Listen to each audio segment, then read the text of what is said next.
하나님 말씀 오셨습니다. 하나님 말씀 히브리서 12장입니다. 하나님 말씀은 히브리서 12장 5절부터 8절까지의 말씀 보시겠습니다. 하나님 말씀은 히브리서 12장 5절부터 8절까지의 말씀, 신약성경 제성경으로는 367페이지입니다. 신약성경 367페이지 히브리서 12장 5절부터 8절까지의 말씀 찾으셨으면 제가 봉독하겠습니다.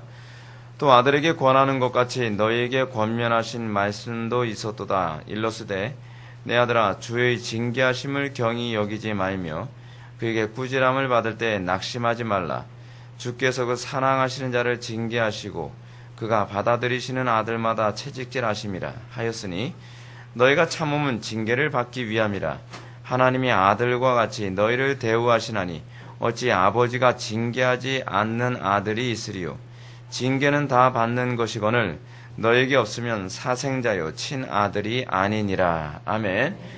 이 시간 우리 기독교 강요 3권 제2장 오늘 8절부터 13절까지 보시겠습니다.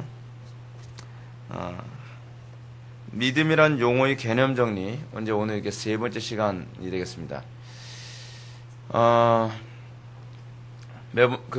우리가 이 믿음으로 구원받음, 칼빈이 기독교 강요를 쓸 당시는 종교 개혁을 하면서 오직 믿음이라고 하는 이 교리의 중요성을 그 누구보다 더 강력하게 느끼던 때였음이 틀림없습니다.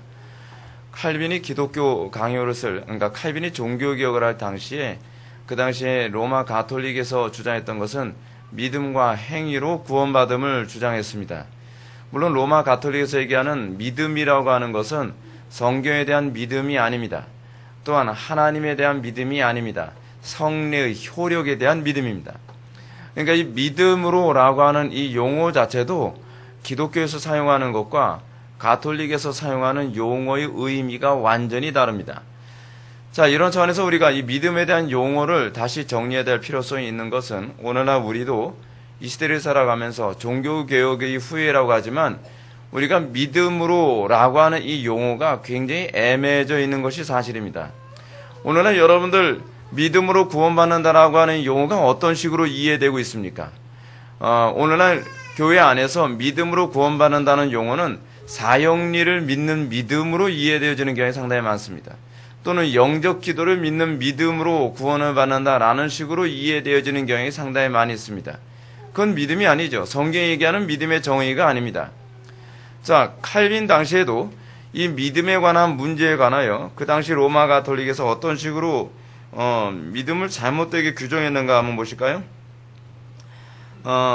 여러분 8절 소위 유형의 믿음과 무형의 믿음이라고 하는 얘기가 나옵니다. 세 번째 줄부터 보실까요? 첫째로 이런저런 학파들 롬바르드, 아퀴나스를 언급합니다. 롬바르드는 뭐냐면 피터 롬바르드라고 해서 당시 로마 가톨릭이 조직신학, 그러니까 우리는 루이스 폴커프의 조직신학이 교과서처럼 사용했던 것처럼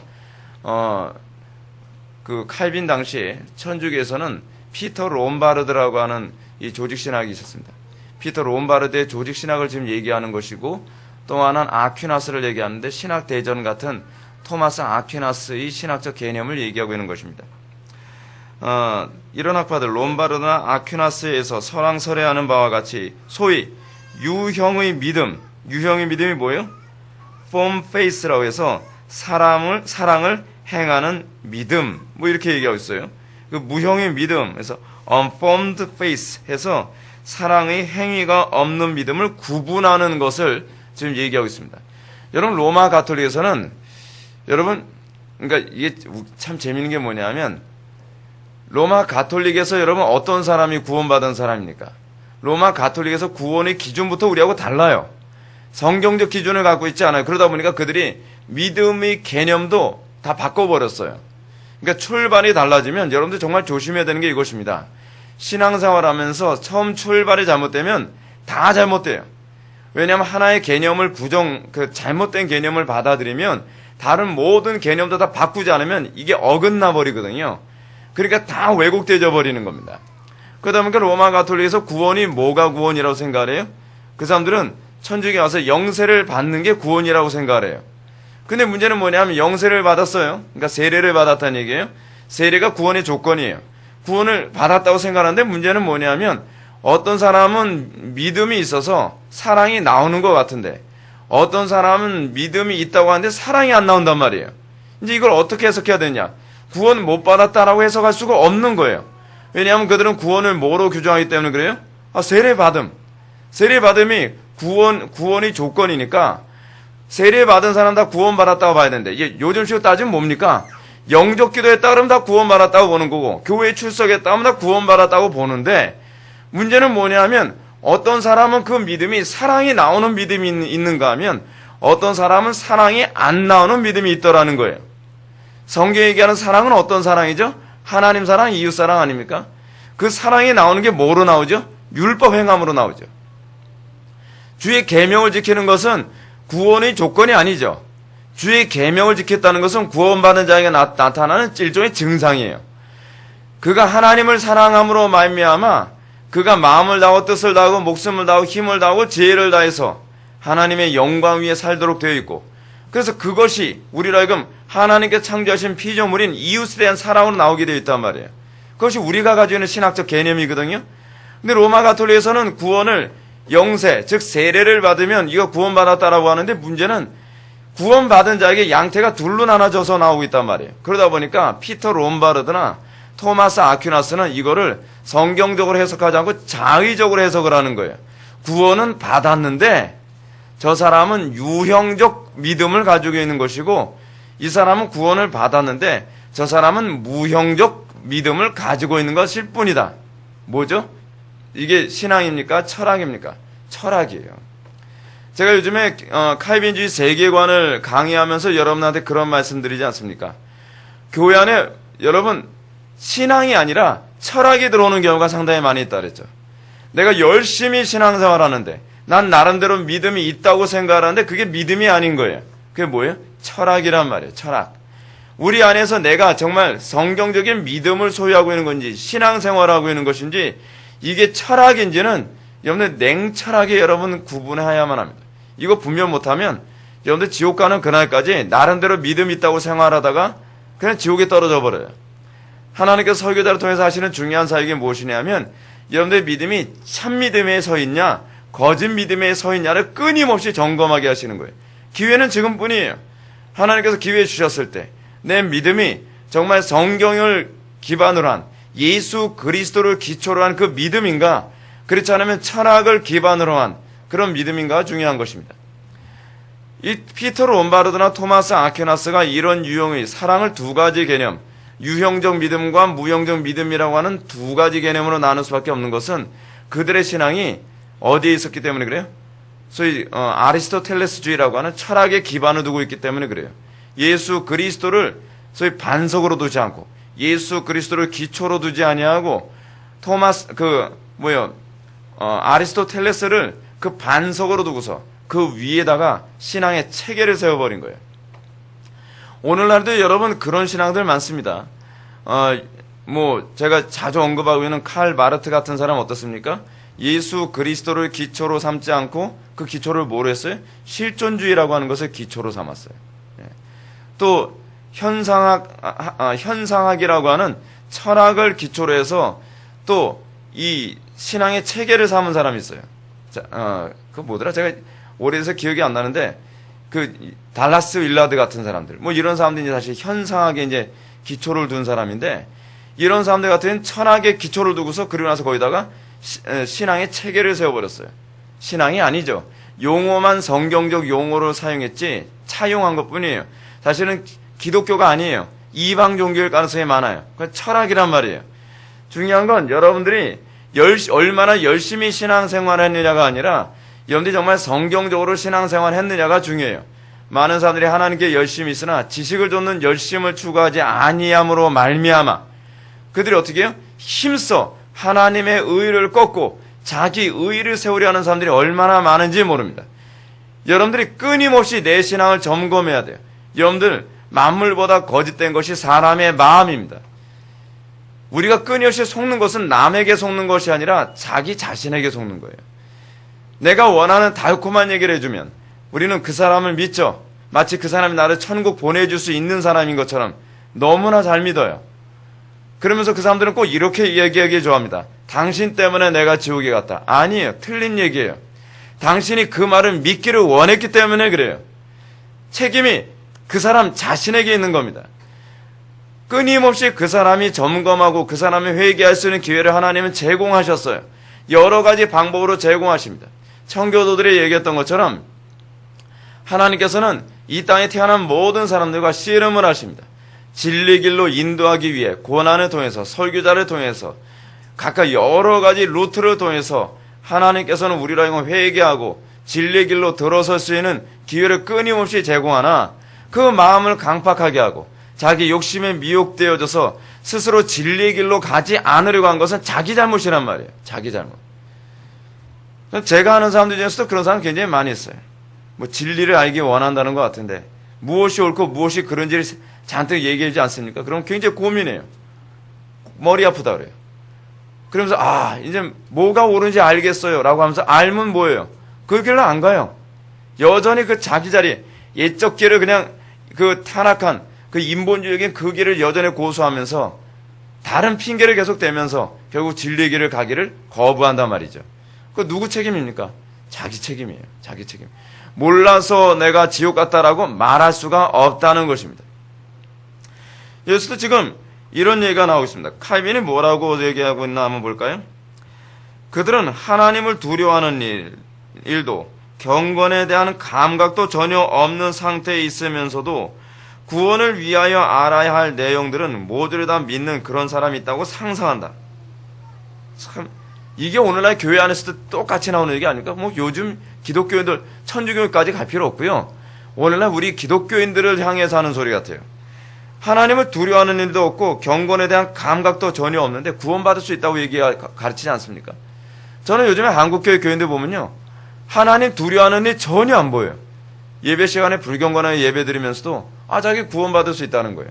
삶 속에서 하나님 두려워하는 마음 하나도 없고 마치 로마서 1장에 나온 것처럼 그 마음속에 하나님 두기를 싫어하는 자의 삶을 살아가면서도 자기는 믿으니까 구원받는다. 믿음이 그런 게 아니에요, 여러분. 뒤에서 믿음에 관해서도 얘기하지만 그냥 결론적으로 봅시다. 여러분들 29페이지 8절 마지막 패러그래프 밑에서 네 번째 줄 한번 보시기 바랍니다. 아니면 좀 더 평이하게 진술한다면 그 부분이요. 믿음은 그리스도를 아는 지식에 근거하는 것이며 또한 그 성령의 거룩하게 하시는 역사, 이걸 다른 번역은 성화라고 번역했어요. 또한 그의 성화를 함께 알지 않고서는 그리스도를 알 수 없다고 말할 수 있다. 그러므로 믿음은 결코 경건한 기질이라고 했는데 그 기질을 다른 번역은 이렇게 했습니다. 경건한 것을 좋아하는 성향과 분리될 수가 없는 것이다. 믿음이 어떻다고요? 믿음은 경건한 것을 좋아하는 성향과 분리될 수가 없어요. 경건한 것을 좋아하질 않아요, 요즘 교인들이. 그리고 하나님을 두려워할 줄 몰라요. 그러면서 뭐라 하냐? 그래도 자기는 믿음이 있노라라고 얘기해요. 뭐 고집 부리면 뭐 어쩔 수 없죠. 근데 제가 보는 안목에서는 그 사람 믿음이 없는 거예요. 그 사람이 믿음이 있다고 생각하는 개념과 제가 믿음이 있다고 생각하는 개념이 다른 거예요. 그 사람이 내린 믿음이라고 하는 용어의 정의는 철학에서 나온 용어의 정의이고 제가 내린 용어의 정의는 성경을 기초로 한 거죠. 문제는 뭐냐면 자기가 생각하는 믿음에 대한 정의를 깨뜨릴 마음이 없는 게 문제인 거예요. 어쩔 수 없죠. 아무리 얘기해도 듣질 않으니까. 그가 귀담아 듣지 않으면 변화될 수가 없는 거예요. 저는요, 제가 여러분한테 설교하면서 그런 얘기를 굉장히 많이 했습니다. 회개에 합당한 열매, 또는 경건의 그 열매, 여러분들 삶 속에서 날마다 변화된 증거, 성화의 증거, 그런 거 없음에도 불구하고 여러분들 자신을 점검하지 않는 사람들이요. 끊임없이 여러분들 자신의 믿음이 진짜인지 가짜인지를 점검해보라. 자, 끊임없이 얘기하지 않습니까? 그래도 냉정하게 점검 안 하죠. 왜냐하면 여러분 자연인들의 특징이 뭔지 아십니까? 자기 자신에 대해서 누구보다 관대합니다. 그런 남을 비판하고 남을 정죄하고 다른 사람에 대해서 얘기할 때는요 무서울 정도로 정확하고 냉철합니다. 여러분 자연인들일수록 오히려 딴 사람이 구원받은 사람인지 구원받지 못한 사람인지, 저 사람의 믿음이 정상적인 믿음인지 거짓된 믿음인지를 구분하는 데는 탁월합니다. 그거는 거듭나지 않아도 잘합니다. 신기하게요. 근데 뭘 못하느냐? 자기 자신의 신앙을 진단하는 데는 너무나 관대해요. 그래도 나는 믿음이 있다고 생각하는 거예요. 그래도 내 신앙은 정상이라고 생각하는 거예요. 아니, 아니라는데도요. 옛날에 어떤 분이 저한테 찾아와서 그랬다고 하지 않습니까? 목사님, 솔직히 얘기했어요. 목사님, 저희들 신앙에 대해서 어떻게 생각하세요? 아니, 저는 직선적으로 얘기 잘 안 하거든요. 강단에서 내려와서는요.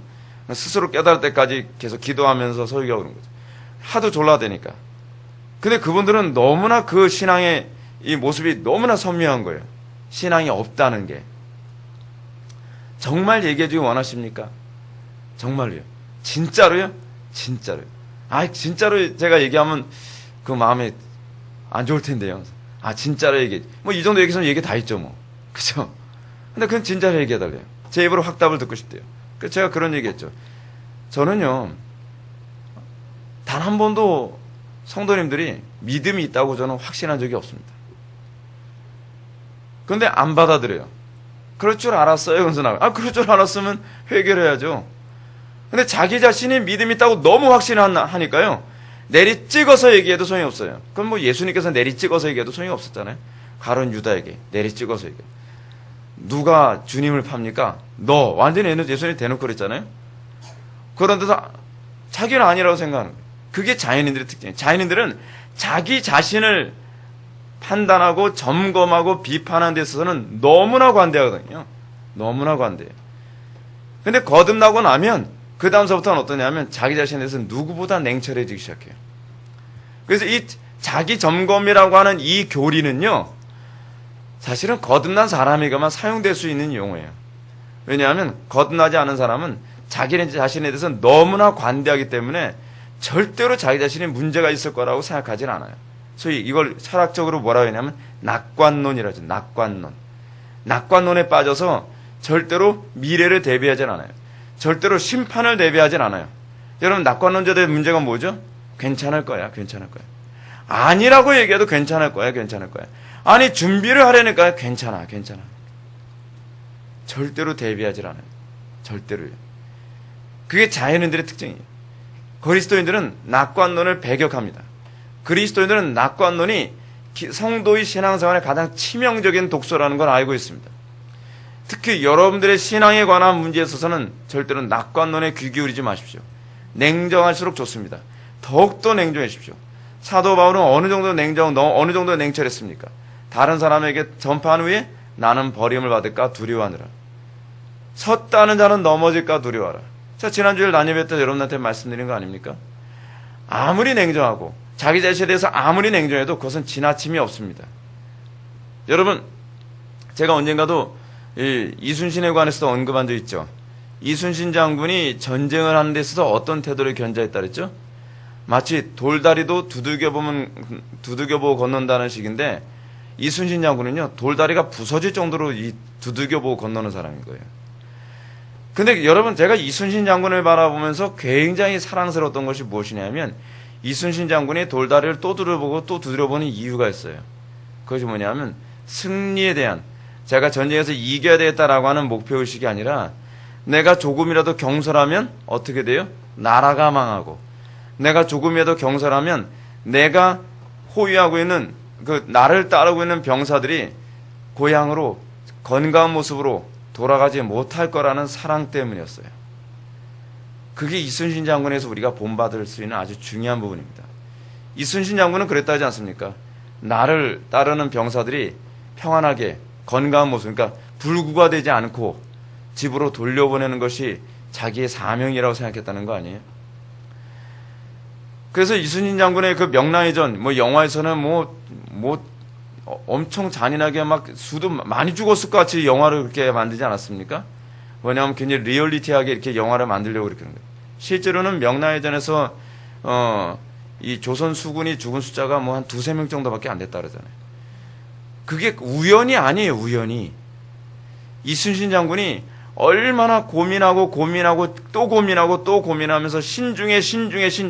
이순신 장군이 여러분 맨날 무예를 연마하고 막 몸이 건강해가지고서 막 그런 사람이 아니었어요. 이순신 장군이 얼마나 고뇌하고 얼마나 고민하고, 아니야 이 방법을 했다가는 병사들이 또 죽는 사람이 또 생길 거야. 저 방법으로 생각했다가는 또 병사에 또 죽는 사람이 또 나올 수도 있지. 더 좋은 방법이 없을까? 더 좋은 방법이 없을까? 하도 고민을 해서 이순신 장군은 사흘에 한 번 정도로 끙끙 앓았다는 거예요. 밖에도 못 나오고 다 토하고 막 설사하고 너무 스트레스를 많이 하고 너무 고민을 많이 했어요. 저는 오늘날 그리스도인들이 좀 그래야 된다고 생각합니다. 그리고 오늘날 설교자들이, 저도 그렇지 못해서 많이 회개해야 되지만 정말 그렇게 신중함을 견지해야 된다고 생각합니다. 그것 정말 예수님의 형상에 참여한 성도의 모습이 아닐까요?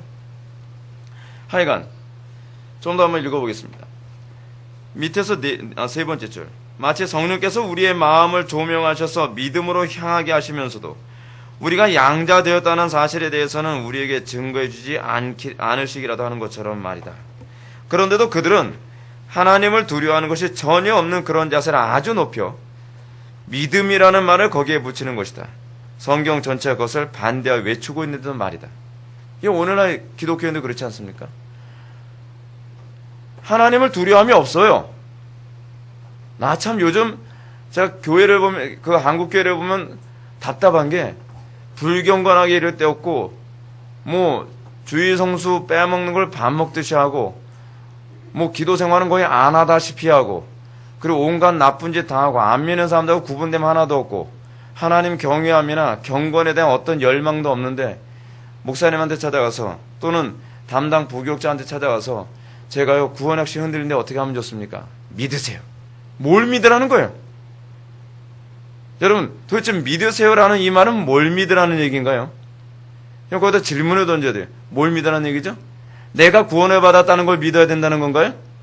내가 구원을 받았다는 걸 믿어야 된다고 하는, 그것이 믿음의 대상이라고 하는 성경 구절이 있나요? 없어요. 그건 믿음의 대상이 아니에요.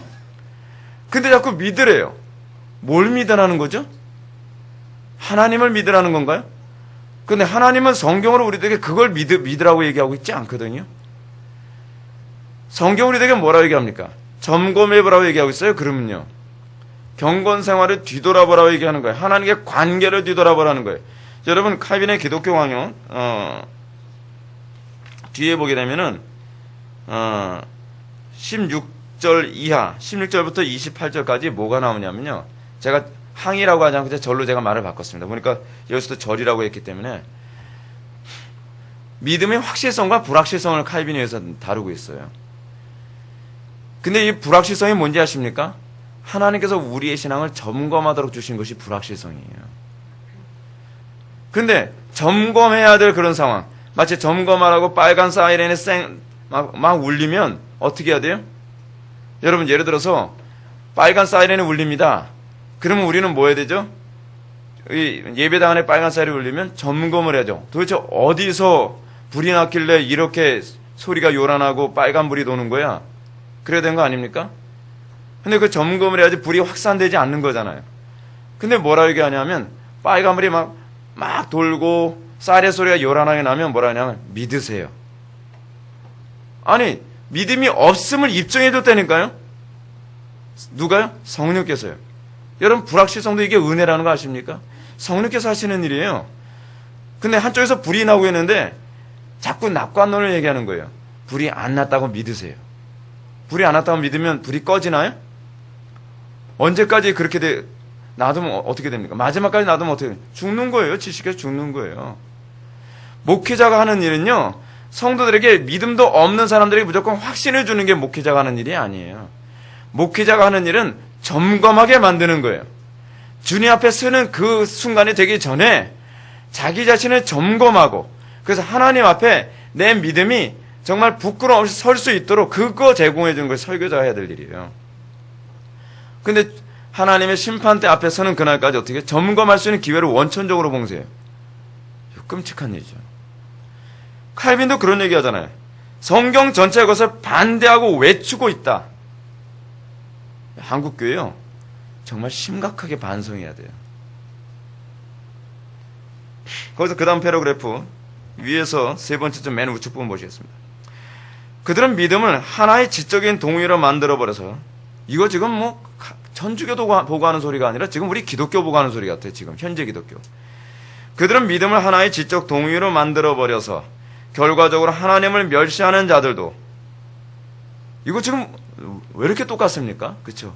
하나님을 멸시하는 자들도 누구든지 성경에 제시되어 있는 것들을 받을 수 있을 만큼 만들려고 한다.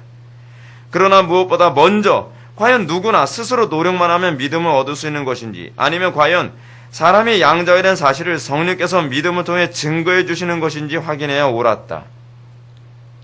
여러분, 우리는 우리의 구원의 확신의 근거는 어디 있죠? 양자됨에 관한 성리의 증거를 찾는 거거든요.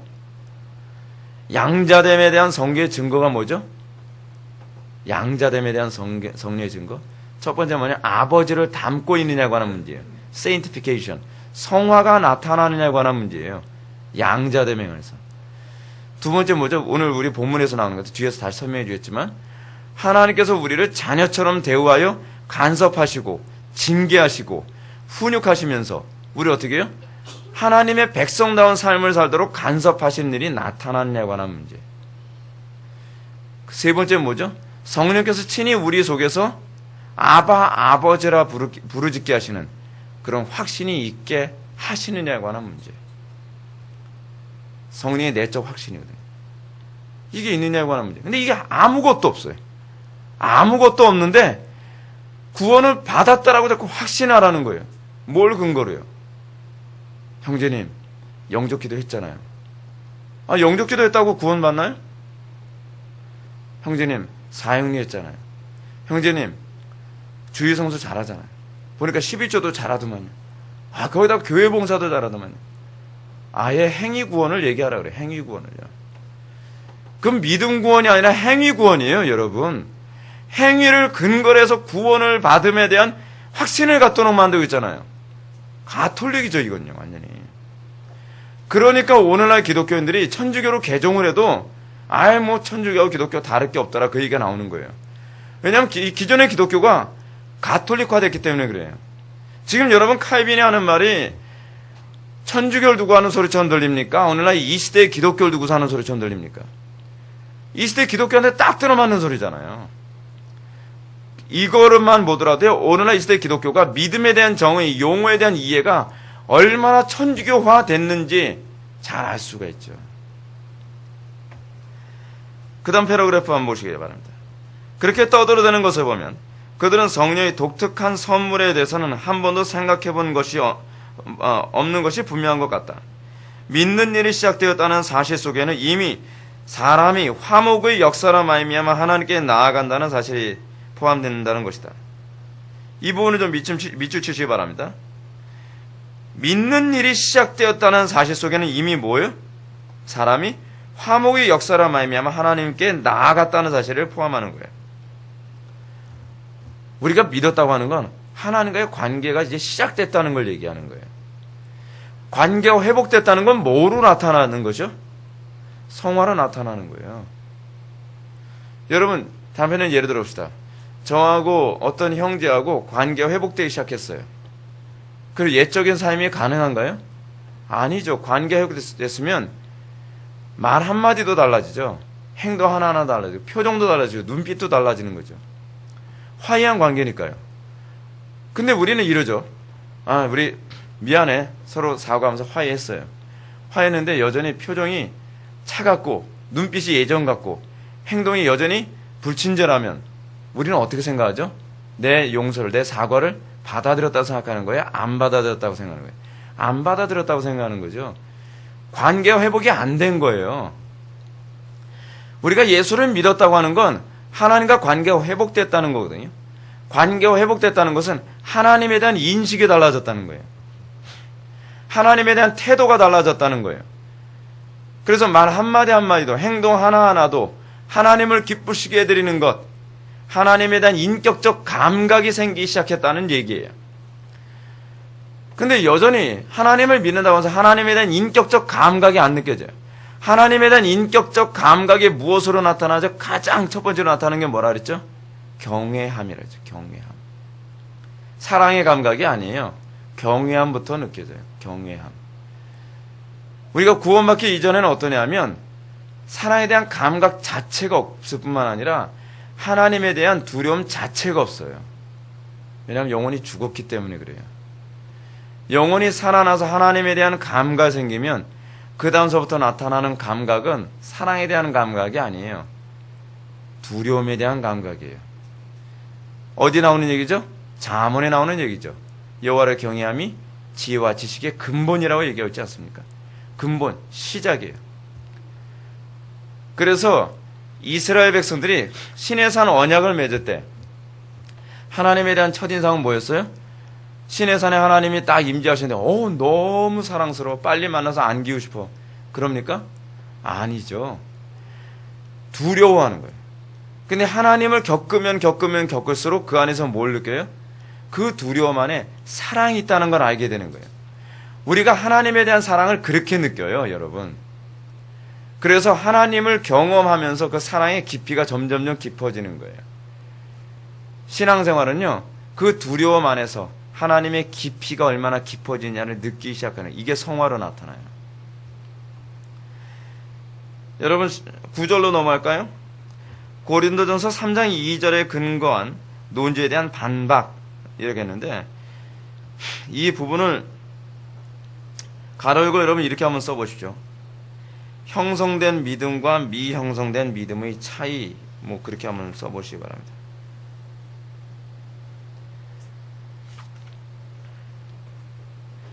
그래서 형성된 믿음과 미형성된 믿음, 뭘 얘기하는 거냐면 아까 얘기했던 피터 롬바르드나 토마스 아퀴나스 같은 사람들이 믿음에 관해서 사랑이 있는 믿음이 있을 수도 있고 사랑이 없는 믿음도 있을 수 있다라고 얘기를 해요. 이게 성립이 되는 얘기예요? 성립이 안 되는 얘기예요? 성립이 안 되는 얘기예요. 믿음을 사도 바울은 뭐라 하냐면 그리스도의 사랑이 우리의 마음에 부은 바 됨이라고 정의를 내려요. 믿음이 들어가면 사랑이 생기는 거예요. 사랑이요. 근데 믿음이 있다고 정의를 내렸는데 문제는 사랑이 없어요, 사람들이. 오늘날 교회 안에도 그렇죠. 믿음이 있대요. 믿음이 있는데 하나님에 대한 사랑이 하나도 없어요. 주의 성수도 하나님을 사랑해서 하는 것이 아니라 의무감 때문에요. 기도도 의무감 때문에요. 헌금도 의무감 때문에요. 사랑이 없단 말이에요, 사랑이. 근데 여러분, 교인들이 제일 싫어하는 소리가 뭔지 아십니까? 사랑이 없다는 소리보다 더 싫어하는 소리가 하나 있어요. 믿음이 없다는 소리예요. 믿음이 없다는 소리를 하게 되면 자꾸 어떻게 듣냐면 정죄하는 소리로 들어요. 믿음이 없다는 얘기는 정죄하는 얘기가 아니라 하나님의 은혜가 임하지 않은 상태라는 얘기예요. 왜냐하면 우리 자꾸 사랑이 없다라고 얘기하면, 믿음이 없다라고 얘기하면 내가 의지가 박약하다라고 이렇게 자꾸 그렇게 들리거든요. 귀가 희한하게 그렇게 들어요. 그래서 믿음이 없다 그러면 기분 나빠요. 기분 나빠할 필요가 없어요. 하나님께 은혜를 구해야 될 상태라고 얘기하는 것 뿐이에요. 근데 여기서 보게 되면 이들은 사도 바울이 다음의 말씀을 습관적으로 강조하여 인용한다. 산을 옮길 만한 모든 믿음이 있을지라도 사랑이 없으면 내가 아무것도 아니요. 고린도전서 13장 2절 말씀. 그래서 마치 사랑이 없는 믿음도 있고 또 사랑이 있는 믿음도 있다라고 이렇게 얘기하는 거예요. 그래서 그들은 이 말씀을 근거로 믿음에서 사랑을 제외시켜서 결과적으로 믿음을 망가뜨려 놓는다. 여러분, 이걸 다른 번역은 이렇게 번역했습니다. 그들은 이 구절로 인해 믿음과 사랑을 분리시킴으로써 믿음을 기형화했다. 뭐 그렇게 얘기했어요. 여러분, 우리는 사랑이 있다는 걸 뭐로 알 수 있죠? 사랑이 있으면요, 자동적으로 열정이 나오게 되어 있어요. 헌신하게 되어 있어요. 헌신은요, 의무가 아니에요. 헌신을 해라 하면, 정말 맨날 헌신하래. 그러면서 억지로 헌신하는 건요, 사랑이 없다는 걸 스스로 인정하는 거예요. 강요해야만. 그래서 그런 사람들 특징이 뭐냐면 시킨 것 이상은 안 해요. 제가 언젠가도 여러분한테 그런 말씀드리지 않았습니까? 그 한 교회에 부교육자가 여러 명이 있는데 거의 대부분의 부교육자들이 어떤 식으로 부교육자 생활을 하냐면 눈치껏 부교육자 생활을 해요. 시킨 것 이상을 안 하고 되도록 요리 피하고 저리 피하려고 애를 써요. 일을 최대한 줄이려고 애를 써요. 그리고 되도록이면 일을 안 하려고 그래요. 왜 그러죠? 그러면 맨날 하는 소리가 그런 거예요. 사례비가 적다는 둥 무슨. 여러분, 제가 그 몇 년 전에, 제가 한 10년 전에 오래간만에 제 모교 그 학교를 딱 가는데, 그 학교에 갔더니 그 부교육자 청빙합니다 하면서 그 게시판에 이렇게 딱 붙어 있어요. 그래서 뭐 사례비 얼마. 그런데 이제 그거 딱 보고 있는데 그 뭐 학생들끼리 하는 소리야. 아이, 저 정도면 뭐 누가 가나. 요즘에는 신학생들이 그래요. 신학생들이. 그래서 전화를 하면 그런데요. 그 요번에 부교육자 청빙한다면서요. 예, 예, 전사님. 근데요, 저 죄송하지만 사례비가 얼마나 되나요? 그 얘기부터 해요. 우리는 말도 못 꺼내요. 아, 우리 교회가 좀 형편이 어려워서요. 교육전사님 한 75만 원 정도. 예, 알겠습니다. 그리고 연락 안 와요. 우리 때는 그러진 않았어요.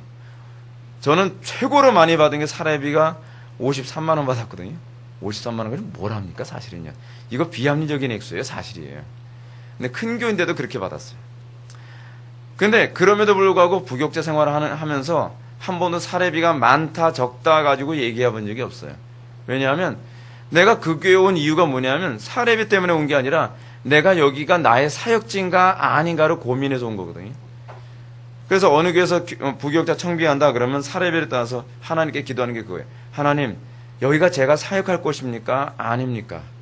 계속 그 문제 가지고 기도하는 거예요. 하나님께 확신해 주시면 그럼 그 교회에 사역하는 거예요. 그 다음에 거기서 청빙 딱 받고 난 다음에 그 다음에 사례비가 나오는 거 보고 하는 거예요. 아, 여기도 얼마 안 되는 거예요. 그러면서 그 돈 가지고 뭐예요? 여러분 50만 원 가지고서요 할 거 하나도 없어요. 11조 떼고 감사원금 떼고 또 그런 기회는 또 대부분 또 예배당 건축을 해요. 건축원금 떼고 거기다 또 제가 청년들이나 학생부를 맡으면 뭐예요? 애들 밥 사줘야 되고 교통비 해야 되고 그러다 보면 남는 게 하나도 없어요. 근데 기쁨으로 했어요. 왜요? 저는 돈 때문에 하는 게 아니었으니까요. 사역이라고 생각하니까. 기쁨으로 하는 거니까요. 근데 상당수의 좋은 사람들이요. 사랑이 없으니까 영혼들이 죽어간다 뭐한다? 관심이 없어요. 제가 옛날에 청년부 회장을 할 당시에 이런 일이 있었어요.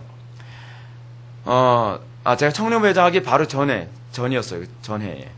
우리 또래가 굉장히 많았거든요. 우리 또래가 우리 학년만 그때 그 당시에 그 교회가 우리 또래만 한 거의 20명 가까이 됐어요. 우리 또래만. 그리고 우리 또래들은요, 다른 또래들보다 유난히 머리도 좋고, 재능도 많고, 하여간 좀 굉장히 좀 독특한 애들이 많았댔어요. 그런데, 교회가요, 어떠냐면, 우리 또래들이 대거 이단으로 이렇게 막 나가게 되는 그런 사건이 있었어요. 저는 뭐 그것 때문에, 그러면서 이단에 나간 친구 구하겠다 갔다 또 걔도 또 이단에 또 들어가고, 뭐 이런 일이 생겼어요. 그래서 제가 이것 때문에 너무 흥분해가지고, 제가 그 부목사님을 좀 찾아뵀습니다. 부목사님한테, 목사님, 지금 이렇게 좀 우리 또래 애들이 벌써 한 5명 정도가 지금 이단에 빠졌는데, 어떻게 좀 대책을 강구해야 되는 거 아닙니까? 그랬더니 하시는 말씀이, 내가 바빠 죽겠는데 그걸 신경 쓰게 생겼어? 제가 그래서, 이야, 저런 말이 어떻게 가능한가라는 생각이 듭니다. 여러분, 이거요, 저는 오늘날 기독교인들, 목회자들부터 정말 반성해야 될 문제가 뭐냐면, 사랑이 없는데 이걸 믿음이 있다라고 규정하는 것 자체가 문제가 있다고 생각해요. 근데 목회자들부터 자기가 사랑도 없는데 믿음이 있다라고 생각을 하니까 교인들도 다 그렇게 해석하는 거예요. 그러니까 천주교가 돼버리는 거예요. 심각한 문제죠. 믿음이 들어오면요, 가장 먼저 따라오는 게 사랑입니다. 주변 사람들이 사랑스러워 보이는 거예요. 내 가족들이 사랑스러워 보이는 거예요. 자녀들이 사랑스러워 보이는 거예요. 그래서 뭐예요? 헌신하고 희생하고 뭘 어떻게 할 것인가를 고민하게 되는 거예요. 그들을 위해서 눈물을 흘려가며 기도하고. 오늘날은 믿음을 지적 동의 정도로만 생각을 하죠. 근데 그건 믿음이 아니에요.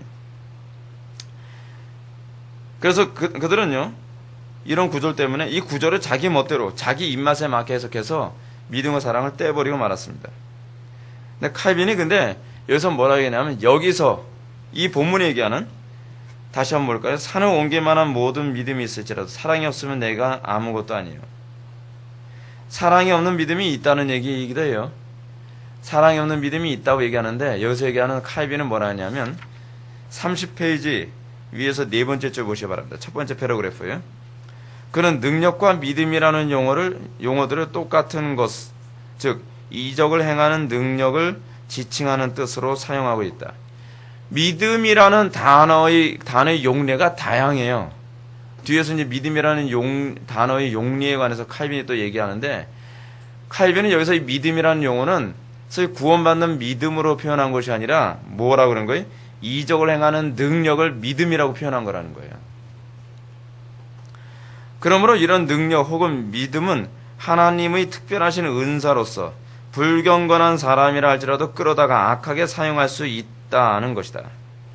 방언이나 예언 등 다른 은사들의 경우처럼 말이다. 그래서 여러분, 유사 그리스도인 책에 보게 되면은 교회에서 능력을 행하고 귀신도 쫓고 설교도 잘하고 다른 사람들 잘 가르치고 리더십도 있고 방언으로 기도하고 그리고 기도를 또 아주 잘하기도 하고 대중기도 같은 거 잘하는 사람도 있지 않습니까? 그거요 다 구원하고 아무 관계가 없다는 거예요. 여기서 칼빈이 그 얘기를 하고 있는 거예요. 어떤 사람은 예언하는데 예언이 딱딱 들어맞는 사람이 있어요. 계룡산인지 용문산인지 하여튼 무슨 용자 들어가는 산에 들어가서 막 작전기도 하고 나서 뭔가 받아가지고 왔어요. 기도만 하면 착착 맞아요. 이야, 저 사람 하는 행동 봐서는 구원받은 사람 같지 않은데 어떻게 저렇게 기도하는 것마다 착착 들어맞을까? 그건 성리의 역사일까요? 아닐까요? 성리의 역사일 수도 있고 아닐 수도 있어요. 근데 분명한 건 구원과 아무 관계가 없다는 거예요. 그 유사 그리스도인에서 나오는 거예요. 매튜 미디의 유사 그리스도인을 꼭 안 읽어보신 분들은 꼭 읽어보시기 바랍니다. 그 책에 나오는 얘기예요.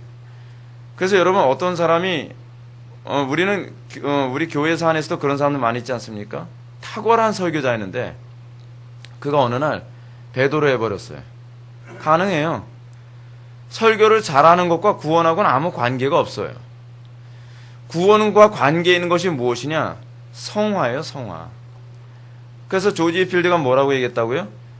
여러분들에게 회개에 합당한 열매가 나타나기 전에는 난 여러분들의 회심을 믿지 않겠다. 이 사람의 구원 여부를 구분하는 가장 중요한 시금석은 성화지 은사가 아니에요. 능력이 아니에요. 아무리 방언을 많이 하고 아무리 천사의 말을 하고 아무리 봉사를 많이 하고 그거 많이 해도요. 제가 얘기하는 성화라는 개념은 도덕성을 얘기하는 개념이 아니에요. 아시겠습니까? 성화에 관한 가장 중요한 점이 뭐라 그랬죠? 하나님과의 관계 문제랬죠. 관계 문제. 그 관계가 도덕성을 유발하긴 하지만 도덕성이 곧 하나님과의 관계에서 다 나온 건 아니에요.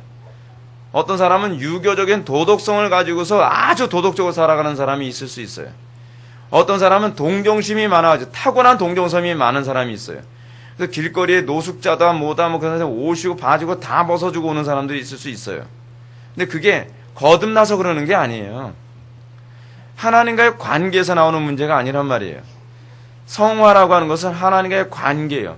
하나님에 대한 인식의 문제예요. 하나님을 얼마나 더 두려워하고 하나님을 얼마나 더 기쁘시게 하고자 하는 이 열정에서 나오냐에 관한 문제이지 하나님과의 관계없이 행한 것. 그것은 뭐라고 해요? 믿음으로 하지 않은 것. 로마서 14장에서 그렇게 얘기하지 않습니까? 믿음으로 하지 않은 것은 다 죄니라 라고 얘기하는 거예요. 하나님과의 관계에서 나오지 않은 일체의 모든 행위는 천사의 말을 하든 아무리 교회 봉사를 많이 하든 아무리 헌금을 많이 하든 아무리 설교를 잘하든 그건 아무 관계가 없어요. 그래서 설교 잘하는 사람들 중에서 많은 설교가 하나님의 영광보다는 자기의 명예와 영광 때문에 설교를 잘하는 경우도 얼마나 많은지 아십니까? 아무 관계가 없는 거예요. 항상 우리가 여러분 기독교 신앙의 핵심이 무엇이냐면 관계예요. 관계. 그 관계가 뭐로 표현되지? 언약으로 표현되어지는 거예요. 그래서 언약신학이라는 얘기가 나오죠. 언약이라고 하는 것은 하나님과 관계를 맺는 방식이에요. 그래서 우리가 하나님과 관계를 맺기 시작하면 언약에 충실한 사람이 되죠. 언약에 충실하지 않다는 것은 그는 하나님과 관계에 문제가 있다는 얘기예요. 그래서 언약과 관계, 성화 같이 가는 거예요. 그래서 언약신학을 염두에 두지 않으면 성화를 이해하는 데 어려움이 많이 있어요. 자, 좀 더 한번 읽어볼까요? 그렇다면 그것에 사랑이 없다고 해서 놀랄 일이 아니지 않은가? 이 사람들의 오류는 믿음이라는 말의 의미가 아주 다양한데 그 말에 담긴 그 다양한 의미들을 보지 못하고서 이 말이 어디서든 똑같은 의미를 담고 있다고 주장하는 데 있다. 문제가 있죠. 그래서 여러분, 거짓 믿음과 관련해서 칼빈이 첫 번째로 다루는 사람이 있습니다. 마법사 시몬입니다. 이 마법사 시몬, 이 위에서 세 번째 줄, 31페이지 위에서 세 번째 줄 보게 되면 마술사 시몬의 경우도 믿었다고 말씀하는데 사도행전 8장 13절에 보면 실제로 믿었다고 얘기하고 있습니다. 얼마 지나지 않아서 불신앙의 모습을 드러낸 것을 볼 수 있다. 그를 가리켜 믿었다고 말씀한 성경의 진술을 어떤 사람들은 그가 마음으로는 믿음이 없으면서 말로 믿음이 있는 척 했다고 이해한다. 그러나 우리는 그런 이해와는 달리 그가 복음의 위험에 완전히 압도된 상태에서 일종의 믿음 같은 것을 보였고 그리하여 그리스도를 생명과 구원의 주인으로 인정하여 기꺼이 자기 자신을 그리스도의 밑에 가져다 놓았다고 이해한다. 그는요 실제로 믿은 거예요. 근데 그 믿음이 어떤 믿음이요? 일시적인 믿음이라는 거예요. 일시적인 믿음. 여러분들 믿음의 참과 거짓 여부, 진위를 구분하는 가장 중요한 문제는 뭐냐면 지속성이에요. 지속성. 여러분 설교가 압도적으로 굉장히 강력하게 임재할 때가 있거든요. 그럴 때는 믿음이 없는 사람도요. 그 순간 그것에 압도되어서 순간적으로 죄에서 떠나기도 해요. 근데 그거는 생명 있는 믿음이 아니라 일시적인 믿음에 불과해요. 일시적인 믿음. 누가복음에서는 말씀의 시간 열매를 맺기 전에 기운이 막혀버리나 심지어 뿌리를 내리기 전에 곧바로 시들어 죽어버리는 그런 경우도 그들이 잠깐 동안 믿었다고 말씀하는 것이다. 그래서 이걸 일시신앙이라고 얘기하죠. 이 부분에 관해서는 존 머레이 교수가 잘 얘기해주지 않았습니까? 돌짝밭에 떨어진 씨앗을 얘기하는 그거거든요. 그들은 기쁨으로 말씀을 받아요. 그리고 그 뿌리를 내리는 것 같아요. 싹도 터요. 근데 뭐가 문제예요? 열매가 없어요. 열매가. 애쓰는 게 문제가 아니에요. 제가 항상 여러분한테 말씀드린 게 그거 아닙니까? 애썼으니까 하나님 그것도 신앙이라고 하죠. 아니 뭐 신앙이라면 신앙이겠지만 생명 있는 신앙은 아니에요. 여러분들 신앙이 어디까지 가야 되냐면 반드시 열매를 맺는 데까지 가야 된단 말이에요. 애쓰기만 하는 건 의미가 없어요. 항상 열매를 맺느냐에 관심을 가지십시오. 열매. 그래서 많은 사람들이 열매를 맺는 데까지 안 가는 이유가 뭐냐면 열매를 맺을 의지가 없어서 그래요. 사실은요. 열매를 맺고 싶은 마음이 있는 사람은요. 열매를 맺기 전에는 애쓰는 것에 의미를 두질 않아요. 여러분 단편의 예를 한번 들어봅시다. 어떤 애가요. 요번 수학 시험에 최소한 90점 이상은 맞고 싶어요. 공부를 정말 열심히 했어요. 정말 애를 썼어요. 근데 애를 썼는데 그렇게 공부를 열심히 했는데 60 몇 점 맞았어요. 만족할까요? 내가 애썼다는 것 때문에 내가 그래 애썼으니까 만족해 그 소리가 나옵니까? 왜냐하면 궁극적으로 목적이 90점 이상을 맞는 거거든요. 초점이 거기에 맞춰져 있으면 애썼다는데 의의를 두질 않아요. 아무리 주변에서 이제 위로를 하죠. 아, 그래도 너 애썼잖아. 힘썼잖아. 잘했어. 수고했어. 위로가 안 돼요. 위로가요. 왜냐하면 자기는 그 목표에 도달하지 않았거든요. 신앙생활에서도 목표까지 도달하지 않았으면 스스로 자기 만족에 있는 사람들의 이유가 뭐냐면 사실 그것에 목표로 두고 있지 않기 때문에 그래요. 여러분 왜 행위구원이 문제가 있는지 아십니까?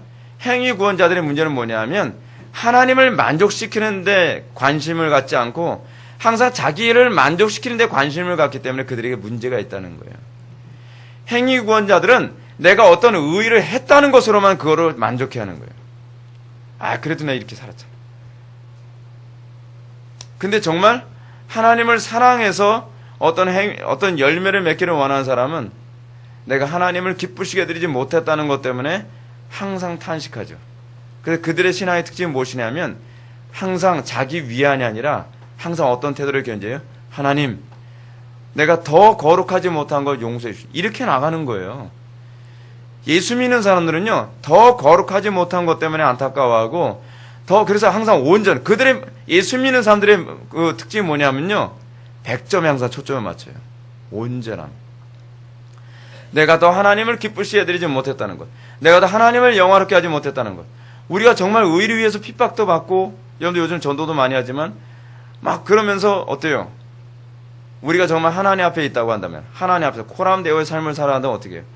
하나님, 제가 오늘 전도하려 애를 쓰긴 썼지만, 그래도 하나님의 영광 나타내지 못하고, 또 거기서 옛날 승질 나와가지고, 또 혈기 부리고, 아유, 주님, 죄송합니다. 근데 남들 보기엔 그렇게 보이지 않았거든요.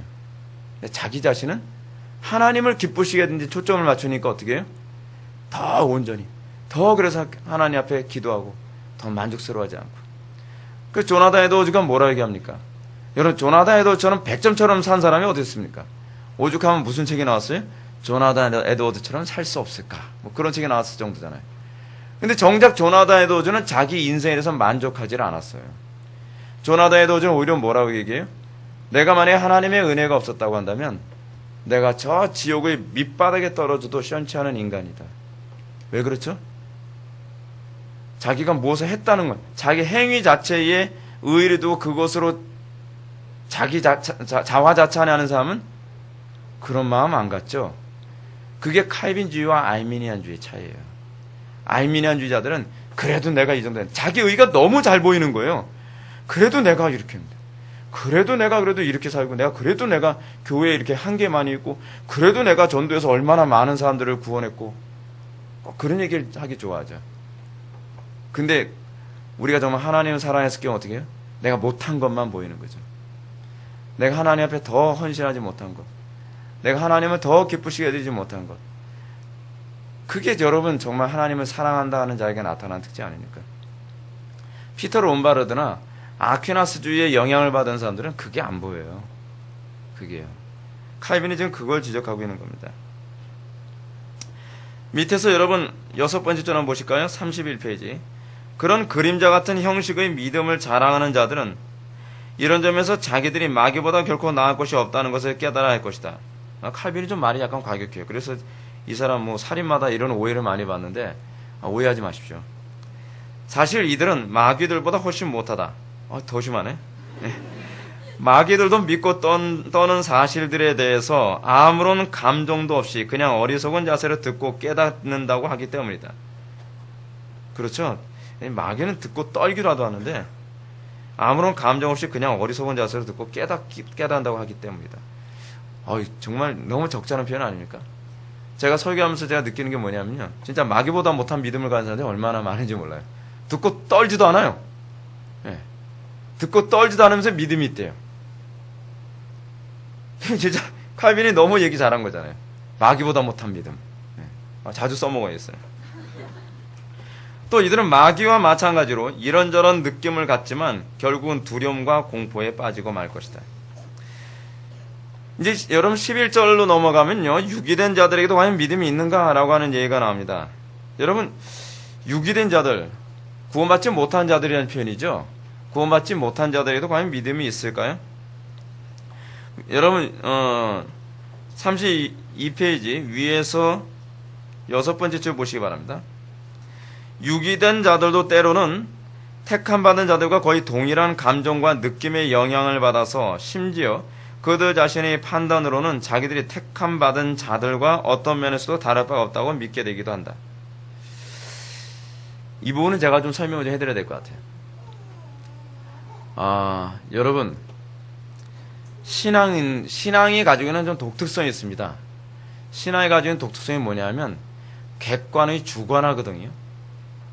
그러니까 객관의 주관화라고 하는 얘기가 무슨 얘기냐면 예수 그리스도께서 객관적으로 이루어 놓으신 구원의 사건을 성령께서 각 개개인에게 주관적으로 이루어 놓으시죠. 그게 구원이 객관의 주관화예요. 객관의 주관하다 보니까 어떤 문제가 발생하냐면 구원받은 사람이 예수 그리스도의 은혜에 대하여 감격하는 것과 구원받지 않은 사람이 경배와 찬양 같은 거 하면서 감격하는 것에 관해서 차이를 이게 비교를 할 수가 없어요. 근데 다르거든요. 달라요. 정말 거듭난 사람이 하나님의 은혜에 대해서 감격하는 이 깊이와 거듭나지 않은 사람이 자기 혼자 들떠가지고 기뻐하는 그 얄팍한 기쁨이 사실은 다른데, 그러니까 무슨 얘기냐면 거듭난 사람은 그게 다르다는 걸 알아요. 저 사람이 그냥 들떠 있구만. 그 구원받은 거 아니, 구원받은 믿음이 아닐 수도 있는데, 뭐 이렇게요. 근데 문제는 뭐냐면 그 사람은 자기가 구원받은 자로서 나타나는 그 믿음의 감격이 무엇인지 경험해 본 적이 없다 보니까 이게 구원받은 것이라고 착각을 한단 말이에요. 누가 이런 착각을 했었냐면 조나단 에드워즈가 이 착각을 했었어요. 조나단 에드워즈가 부흥기 때 엄청난 성령 체험을 했거든요. 조나단 에드워즈의 아버지가 디모데잖아요. 디모데 에드워즈. 근데 조나단 에드워즈의 아버지가 부흥을 3번인가 경험했다 그럽니다. 그 3번인가를 경험하는 가운데에 조나단 에드워즈가 막 친구들하고 모여서 기도 모임도 만들고 뭐 엄청나게 그 경건 생활을 열심히 했다는 거예요. 그런데 조나단 에드워즈가 대학에 들어오고 난 다음에 비로소 회심을 했거든요. 그러고 나서 조나단 에드워즈가 Religious Affections인가 거기에 나오는 내용이던가 어디 나오는 내용인데 자기가 회심하고 나서 보니까 그게 회심한 감정이 아니었다는 거예요. 비교가 가능한 거예요. 자기가 회심 이전에 잠깐 일시적으로 했던 그 영적 체험과 회심한 이후의 영적 체험을 딱 양쪽을 다 체험한 상태다 보니까 이게 비교가 되는 거죠. 그럴 경우에는 이게 비교가 되거든요. 근데 회심 이전에 그냥 어떤 은혜를 그냥 감정적으로 어떤 경험을 한 사람은 이게 은혜의 전부인 줄 아는 거예요. 즉 그런 얘기를 지금 하고 있는 겁니다. 그러므로 사도께서 그들을 가리켜 하늘의 은사를 맛보았다고 하고 또한 그리스도께서 그들을 가리켜 잠시 동안 믿었다고 말씀하신다고 해도 전혀 모순이나 이상한 점이 없는 것이다. 그래서 여러분 설교라고 하는 부분은요, 저는 그렇게 생각합니다. 설교는 성경에서 가르치는 이 거듭난 자에게 느껴지는 영적인 경험이 설교의 중요한 요소로 작용되어집니다. 어떻게 작용되어지냐면 여러분 우리는 문자가 가지는 한계성이 있습니다. 예를 들어서 여호와를 경외함이 지혜와 지식의 근본이다 했을 때 그 경외함, 두려워함 이 단어를요 실제로 하나님 두려움을 경험해 본 사람과 피상적으로 하나님에 대한 두려움을 그냥 인식하는 건요 표현 자체가 다르죠. 그리고 그것이 말하는 바가 뭘 의미하는지를 몰라요. 여호와 경외함을 실제로 그의 삶 가운데서 경험한 사람은 여호와 경외함이 피상적일 수가 없어요. 오늘날 강단의 설교가 죽은 이유가 무엇인지 아십니까? 교리를 설교를 하는데 문제는 그 교리를 경험되지 않은 거예요. 제가 여러분한테 그런 말씀 드렸죠. 교리는 지식이 아니에요. 교리는 초대교회 때부터 지금까지 우리의 신앙의 선배들이 하나님을 만난 경험을 논리적으로 왜곡됨이 없이 언어로 체계화시킨 것이 교리예요. 그래서 우리의 신앙의 선배들이 동일한 체험을, 왜곡되지 않은 체험을 다음 세대에게 전달해주기 위해서 좀 어렵고 딱딱해 보이지만 교리라는 체계로 만들어서 우리들에게 전수해 준 거예요. 왜곡되지 않게 만들려고. 그래서 단어 하나하나에 굉장히 예민하지 않습니까? 왜냐하면 어떤 단어를 왜곡하게 되면 꼭 이방 종교적 체험으로 가요. 어떤 단어를 또 왜곡하게 되면 또 가톨릭 쪽으로 가요. 알미니안주의로 가요. 그래서 그런 거예요. 우리의 신앙의 선배들 우리에게 주고자 하는 것은 지식만이 아니라 지식과 경건의 경험이거든요. 그래서 청교도 시대, 여러분 17세기는 두 가지 현상이 나타났던 시대거든요. 그러니까 대륙 쪽에 있는 유럽은요, 소위 이성주의가 발달해서 교리 논쟁만 하다가 그게 어떻게 됐냐면 경건주의로 빠져버렸잖아요. 그래서 그 스페넌 같은 사람이 나와가지고 뭐 교리고 나발이고 필요 없다. 우리는 성경만 있으면 된다. 교리 가지고 맨날 싸움박질하는 적골로 보기 싫다 해가지고서 경건주의 운동이 일어나면서 신비주의 운동이 막 발생하지 않았습니까?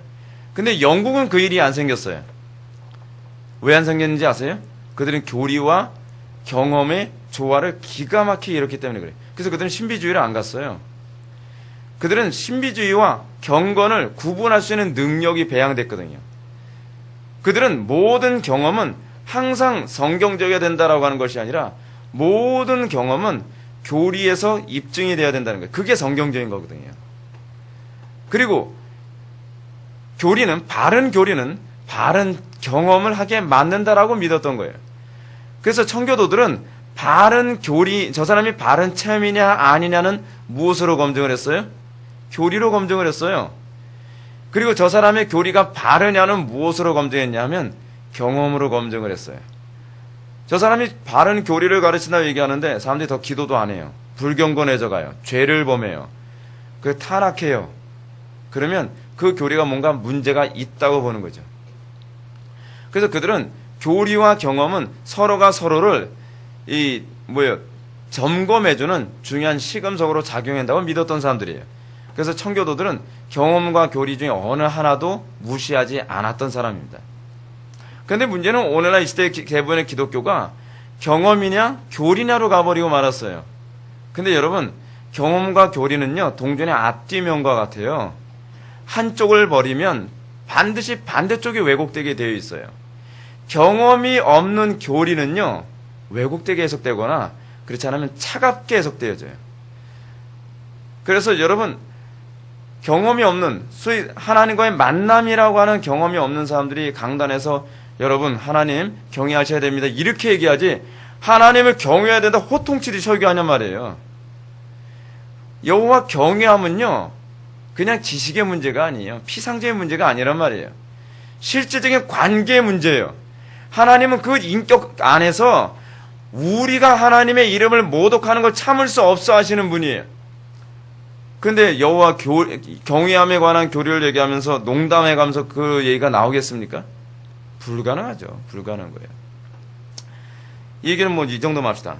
제가 이제 여러분들에게 지금 시간이 너무 많이 지나서 몇 가지만 얘기하고 마치겠습니다. 참 믿음의 특징 3가지만 이제 정리해서 얘기하겠습니다. 할 얘기가 상당히 많은데 나머지는 여러분들 집에 가서 읽어보십시오. 첫 번째는 뭐냐면 32페이지 두 번째 패러그래프 위에서 세 번째 줄 보시겠습니다. 곧 하나님의 택하신 자들과 일시적인 믿음을 가진 자들과는 아주 비슷하고 유사한 점이 많지만 바울의 말씀대로 아바 아버지라고 크게 외치는 그런 확신은 오직 택함받은 자들에게서만 활동한다는 것이다. 참 믿음의 첫 번째 특징이 뭐예요? 양자의 영이 있느냐에 관한 문제입니다. 양자의 영이 있느냐에 관한 문제. 양자의 영이 있어요. 우리 속에서 양자의 영이 아바 아버지라 부르짖어요. 여러분 아바 아버지나 부르짖는 거 느껴지십니까? 맨날 뭐가 자꾸 아바 아버지 막 속에서 그래요? 그 얘기하는 게 아니겠죠? 양자의 영이 우리하고 아바 아버지라 부르짖느니라라고 하는 것은 하나님에 대한 친근감을 얘기하는 거죠. 하나님을 그냥 객관적인 어떤 신으로 보는 것이 아니에요. 하나님을 어떻게 느끼는 거예요? 이제는 아버지로 친근감 있게 느껴지는 거예요. 여러분 하나님이 아버지로 느껴지십니까? 아니면 무서운 심판자로만 느껴지십니까? 아니면 그냥 무감각합니까? 어떤 사람은 하나님을 믿는다고 하는데 나는 하나님이요 한 번도 자상한 아버지라고 느껴본 적이 없어요. 그렇게 얘기하는 사람이 있어요. 그 속에 아바 아버지라 부르짖음이 없어서 양자의 영에 관한 문제예요. 나는 하나님이 한 번도 이렇게 친근감 있게 느껴져 본 적이 없어요. 난 하나님이 그냥 그저 그러해요. 느낌이 없어요. 여러분 아버지와 자녀와의 관계는 어떻죠? 아버지는 두렵게 느껴지기도 하고 자상하게 느끼기도 하시고 또 그분은 우리에게 전능자라서 우리를 항상 도와줄 수 있는 것처럼 보이고 우리 애들 같은 경우는 항상 그래요. 아빠한테 뭐 고장나면 맨날 뭘 망가뜨려요 계속. 그럼 맨날 저한테 가서 고쳐달래요. 맨날 고쳐달래요. 그 왜 그러죠? 아버지와의 관계라는 거예요. 하나님과 우리의 관계가 아버지와 자녀의 관계에 대한 인식이에요. 여러분 기독교 인식론은 뭐로 나타난다 했죠? 경험이에요? 이성이에요?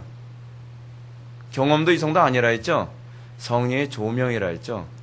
성령께서 우리로 하여금 하나님이 실제적으로 아버지로 느끼게 만드는 거예요. 아버지로 느껴지면 어떤 현상이 나타나죠? 범사의 모든 일에 하나님을 의존하는 일이 생기죠. 하나님을 의뢰하게 되어 있죠. 그 기도하게 되는 거예요. 기도하게 되는 거. 그래서 거듭나게 되면 가장 먼저 나타나는 것이 뭐냐면 기도하는 거예요. 오늘날 기독교인들 기도 안 하죠. 그 문제 있는 거예요. 성경에서 여러분 기도를 그렇게 많이 강조하는데 제일 안 하는 게 기도예요. 성경 공부만 열심히 해요. 그 정상적인 게 아니에요. 정상적인 게. 거듭나면 하나님의 아버지라고 느껴진다는데, 우리 소위 양자의 영, 아바 아버지라 부르짖는 양자의 영이 있다는데, 왜 아바 아버지라 부르는 게 아니라 부르짖는다고 얘기하죠? 간구의 영이기 때문에. 항상 하나님은 의뢰하기 때문에 그런 거예요. 그 기도를 하는 것에 기쁨이 있어야죠. 문제가 있으면 기도만 하면 돼. 이런 믿음이 생겨야죠. 이 양자의 영이 임했을 때 나타나는 특징입니다. 양자의 영에 관해서는 칼빈이 다른 얘기도 하나 하는데 요거 하나만 더 얘기합시다. 34페이지 넘어가 보세요. 34페이지를 보게 되면 맨 마지막 패러그래프 한번 보시기 바랍니다. 더 나아가서 유기된 자들도 때로는 신적인 은혜를 깨닫고 각성하여 서로를 사랑하고자 하는 열심이 그들의 마음속에서 일어나기도 한다는 것이 성경의 가르침에서나 일상생활에서 분명히 드러난다. 그리하여 사울의 경우에 하나님을 사랑하고자 하는 경건한 충동이 한동안 자리 잡고 있었던 것을 보게 된다. 그는 여기서부터 하나님이 자기에게 아버지이심을 알고 있었으며 일시였어요. 사울은. 근데 하나님의 아버지이심을 알고 있었으며 또한 하나님이 선하심에 대해서 무언가 즐거움을 갖도록 마음이 끌리기도 했다. 그러나 유기된 자들의 경우는 하나님께서 아버지로서 베푸시는 사랑에 대한 깨달음이 깊이 뿌리를 내리지 못하기 때문에 그들은 하나님의 그런 사랑을 아들로서 온전하게 대하지 못하고 마치 돈을 받고 일해주는 사람처럼, 이걸 다른 번역에서 뭐라고 번역했냐면 고용인처럼 그렇게 대하는 것이다. 여러분, 양자의 영이 임했을 경우에 나타나는 특징이 뭔지 아세요? 하나님의 영광 위에 사는 것이 고용인처럼 느껴지지가 않아요. 내가 하나님께 내가 고용돼서 마지못해 하나님 영광에 살아야지. 정말 예수 믿는 거 창세 없는 과목이고 힘들어 죽겠네. 그냥 맨날 하나님 영광에 살아야 된대. 맨날 전도해야 된다 그러고 맨날 이게 뭐야 이게 정말 천국 가기 이렇게 힘들어서 어디 살겠어? 양자의 영이 아니죠. 양자의 영이 임하면 어떻게 돼버려요? 고용인의 관계로 느껴지는 것이 아니에요. 자발적이고 내 아버지를 어떻게 기쁘시게 해드릴까? 항상 그걸 묵상하는 거죠. 아버지를 기쁘시게 해드리기 위해서 내가 뭘 하면 좋을까? 어떻게 할까? 그것이 나의 기쁨이고 항상 아버지를 기쁘시게 해드리는 거예요.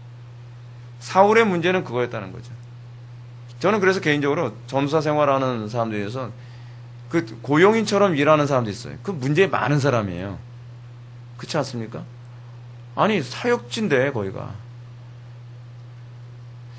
나에게 맡겨진 영혼들을 하나님의 말씀으로 양육하는 그 기쁨을 가지고서 시키지 않아도 일을 자꾸 만들고 어떻게 하든지 쟤들이 어떻게 믿음으로도 잘하고 그리고 또 내가 설교를 하고 내가 목회를 하는데 내가 맡은 중고등부들에게 회심이 안 나타나면 계속 고민인 거예요.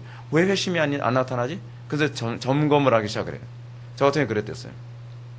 제가 중고등부, 유치부 제가 다 해봤어요. 중고등부, 유치부, 청년부 제가 전임만 안 했지 제가 교육 파트는 다 해봤거든요. 제가 사역을 하면서 애들이 변화되지 않으면 애들이 회심이 안 나타나면 점검을 해요. 기도가 부족한가? 내가 설교 메시지가 뭔가 잘못됐나? 교리적 체계가 문제가 있나? 뭐가 문제였나? 어떻게 해야 되지? 그래서 계속 뒤적거리고 기도하고 문제 해결하기 위해서 계속 고민하는 거예요. 그건 누가 시켜서가 아니에요. 은혜를 받고 나니까 나타나더라고요. 왜냐하면 나에게 있어서 하나님과 나의 관계는 고용인과 피고용인의 관계가 아니거든요. 아버지와 아들과의 관계니까. 저는 여러분들에게 이런 현상이 나타나야 된다고 좀 믿습니다.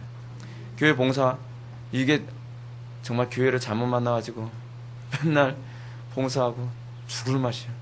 이 교회는 정말 완전히 독일 나치야. 나치.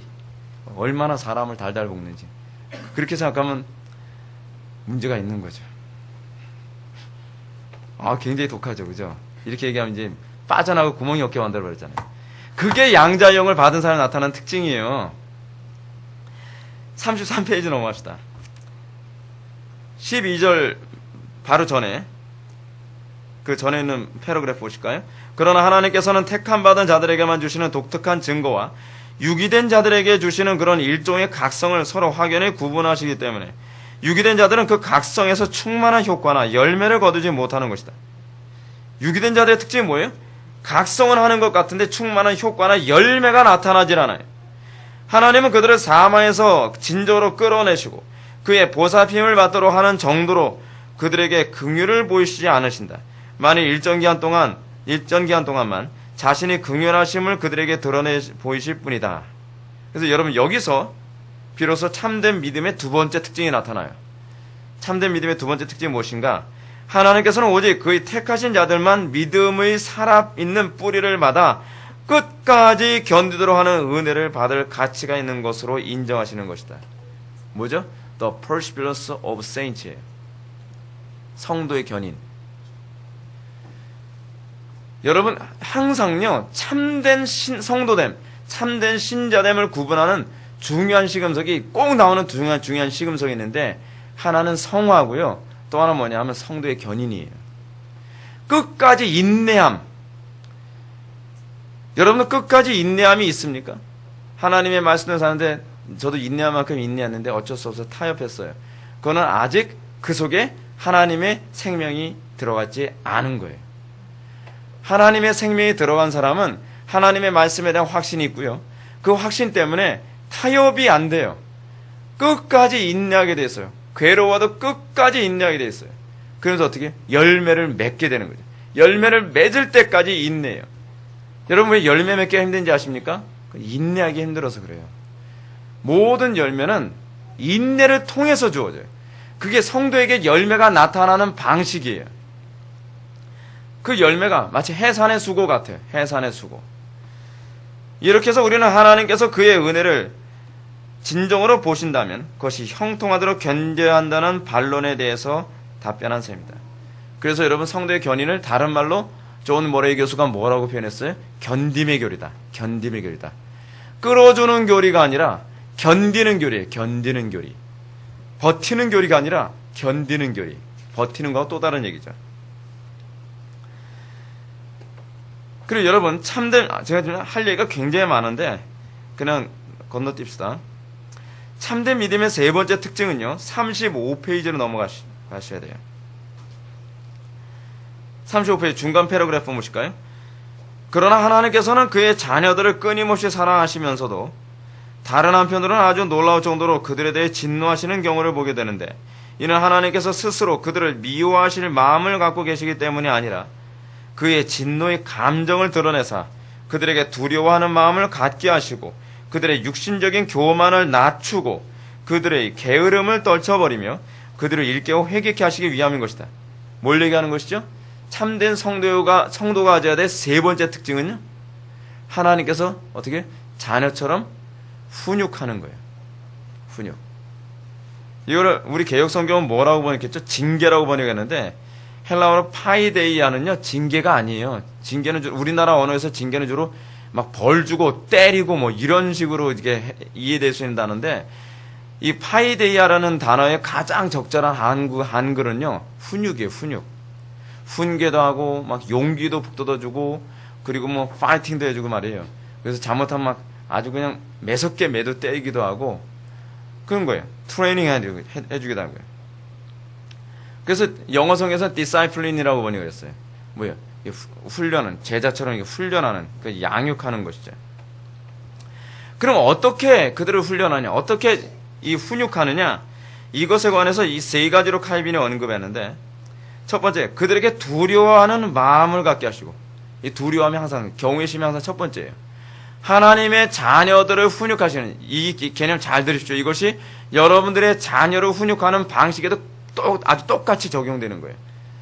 제가 자녀 양육에 있어서 항상 그 소스를 어디서 얻냐면 하나님이 우리를 어떻게 훈육했냐에서 찾거든요. 근데 하나님께서 우리를 어떻게 양육했어요? 부모를 경외하도록, 두려워하도록. 예. 그래서 여기서 보게 되면 그들에게 두려워하는 마음을 갖게 하시고 그게 첫 번째 훈육하는 방식이죠. 두 번째 뭐냐면 그들의 육신적인 교만을 낮추고 육신적인 교만을 낮추죠. 제가 우리 애들 양육할 때도 항상 어떻게 했냐면 우리 애들 양육할 때뿐만 아니라 제가 주일학교 사역을 할 때도 애들하고 좋을 땐 좋은데 제가 이제 마스크를 빨리 바꿔 쓰는 거죠. 아이들이 버릇없이 말하거나 넘어서 안 되는 선을 딱 넘으면 곧바로 웃는 모습이 싹 사라져요. 너 지금 뭐 한 거야? 형은 뭐라 했어? 그럼 애들이 이제 사시나무 떨듯 떨기 시작하죠. 그래서 아이들이 어떻게 생각하냐면 이 전도사님은 굉장히 좋을 땐 좋은데 우리가 어느 정도 선을 넘어서면 굉장히 무섭구나라고. 그래서 뭐 매들 필요도 없어요. 그냥 표정만 바꿔도 얼마인지 제압이 되니까. 그렇게 하면서 어떻게 해요? 아, 두려워하는 거. 이게 교육의 출발이에요, 여러분. 두려움을 모르면요, 아무것도 먹혀 들어가지가 않아요. 그래서 기독교 교육은 하나님을 두려워하는 것부터 시작을 해야 돼요. 그리고 그 다음에 뭐예요? 그들의 육신적인 교만을 낮추는 거죠. 아이들이 자꾸 아는 체 하지 않습니까? 부모들한테. 아는 거 쥐뿔도 없는데 계속 아는 체 하려고 그래요. 그러면 어떻게 해요? 확실하게 아주 교만을 낮춰놓는 거죠. 그건 우리가 해야 될 노릇이에요. 근데 요즘에 여러분 실존주의 교육은 어떻죠? 몬테소리라든지 몬테소리는 못된 소리예요. 그게 이 몬테소리 같은 데서는 어떠냐면 애들은 천재기 때문에 가르칠 필요가 없대요. 아이들은 스스로 깨우치는 데는 거예요. 그러니까 애들이 어렸을 때부터 부모한테 아는 체하고 부모를 자꾸 무시하고 그래요. 특히 여러분 그 외국의 이민 간 부모들이 자녀들 양육할 때 굉장히 힘든 게 뭐냐면 아이들이 가장 아는 체 많이 하는 게 뭐죠? 언어예요, 언어. 그 언어 가지고 아는 체 되게 많이 한대요. 그러면서 부모님이 뭐라고 얘기하는데, 아유, 우리 부모님은 알바람도 제대로 못 해가지고, 한 대 맞아야죠. 그래서 우리 부모님은 학교에 안 왔으면 좋겠대요. 제가 먼저 호주 갔더니, 아이들이 그런 애가 있다는 거예요. 부모님이 오면 어설픈 한국어 섞인 그 영어 발음하는 게 창피해가지고 오지 않았으면 좋겠다는 거예요. 제가 그 집에 거기서 잠깐 있을 때 보면 그 장로님 댁이었는데요. 뭐 애들이 막 와서 막 얘기하는데 지네들끼리 영어로만 얘기해요. 소외감 느껴지게. 근데 걔네들은 한국말 사용하는 것에 대해서 별로 프라이드가 없는 거예요. 그래서 부모는 무시해요, 자꾸. 근데 그게 좋은 교육이 아니에요. 어렸을 때부터 부모를 무시하게 교육을 하면요, 안 됩니다. 하나님과 우리와의 관계에서 하나님께서는 어떻게 해요? 우리의 교만을 낮추시고, 그러면서 우리를 어떻게 낮추시죠? 우리는 무능하고 우리는 무지하다는 것을 하나님이 깨달아 알게 하시는, 그게 훈육하시는 두 번째 방법이에요. 그래서 여러분들 삶 가운데 하나님께서 얼마나 낮추십니까? 저는 옛날에요, 제가 겸손하다고 생각을 했어요. 그래서 하나님 앞에 하도 하나님께서 저를 훈육을 하는데 좀 심하게 훈육을 당했거든요, 저는요. 그래서 하나님 앞에 막 이렇게 기도했어요. 하나님, 말로 하세요. 정말 못 살겠네, 진짜. 제발 말로 하세요. 근데 알고 보니까 말로 안 되더라고요. 제 속에는 교만함이 말로 꺾일 수 있는 영역이 아니라는 걸 알았어요. 그래서 정당하세요. 인정하게 되는 거죠. 그리고 세 번째가 뭐냐면 그들의 게으름을 떨쳐버리며, 부모가 자녀들을 양육할 때 해야 될 중요한 문제 중 하나 뭐냐면 하나님께서 우리에게 그렇게 하셨어요. 하나님께서 우리에게 가장 혐오스러워 하시는 것 중에 하나가 뭐예요? 게으른 거예요. 게으름은 모든 죄악의 근원이에요. 게으름에서 모든 죄가 나와요. 전에 김남준 목사님이 게으름이라고 하는 책 나오지 않았습니까? 그 책 아주 좋은 책이에요. 게으름이야말로 모든 불경건의 근거고요. 모든 죄악의 근원이에요. 게으름을 꺾어야 돼요. 하나님은 끊임없이 그렇게 해요. 근데 자녀들에게도 그걸 가르쳐야 돼요. 게으름을 배우게 만들면 안 돼요. 어렸을 때부터 부지런하게 움직이도록 만들어야 돼요. 네 번째, 그들을 일깨워 회개케 하시기 위함인 것이다. 훈육의 목적이 뭐예요? 궁극적으로 회개케 하게 하는 거예요. 그래서 우리가 13절을 보게 되면 성경에 나타나는 믿음의 다양한 용례들이 나오는데, 이 믿음의 다양한 용례들은 여러분들이 뭐 알아서 이제 하시면 좋을 것 같습니다. 한번 쭉 읽어보시면 나오는데, 이걸 다 설명을 해줘야 되려나?